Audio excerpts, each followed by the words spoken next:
Ivan, sakaling matuloy ang paglilipad kay Mary Jane Veloso sa correctional, papaano ba ang magiging proseso niyan?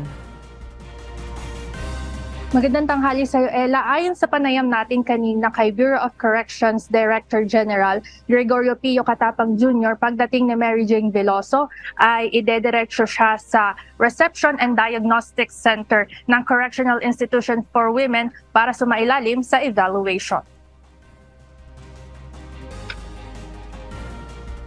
Dadaan rin siya sa isolation period bago siya dalhin sa pasilidad na paglalagyan sa kanya. Pero paglilinaw ni Bucor Chief Katapang, mangyayari ito kapag nagdesisyon ang Department of Justice na ilalagak nga siya sa Women's Correctional Facility. Ayon kay Katapang, kapag dumating na sa bansa si Veloso mula sa Indonesia, ay posibleng kausapin muna siya ng Department of Justice. Mula dito, inaasahang magbibigay ng direktiba ang DOJ kung maaari nga bang iproseso si Veloso sa CIW.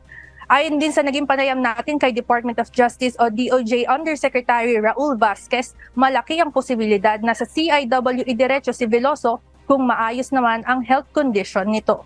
Pagdating sa CIW, dadaan si Veloso sa assessment sa loob ng 2 buwan. Isasailalim din siya sa 5 araw na isolation period para matiyak na maayos ang kanyang kondisyon bago siya isama sa ibang inmates. Hindi pa naman tiyak sa ngayon kung saang detention site ilalagay si Veloso. Maybe we can make the recommendation kung saan siya ilalagay, kung maximum ba, minimum, or medium.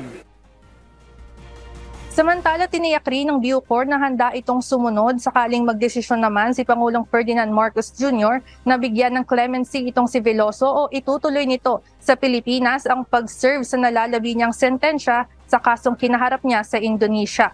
Ginawa ni Katapang ang pahayag sa sidelines ng launching ng 4th Philippine Human Rights Plan na dinaluhan ng iba't ibang government agencies at international organization. Ella, dumalo rin sa event si Executive Secretary Lucas Bersamin para ipakita ang suporta sa pagpapaigting at pagprotekta ng karapatang pantao dito sa bansa. Yan muna ang update mula dito sa Pasay. Balik sa inyo dyan, Ella. Maraming salamat, Ivan Alvarez.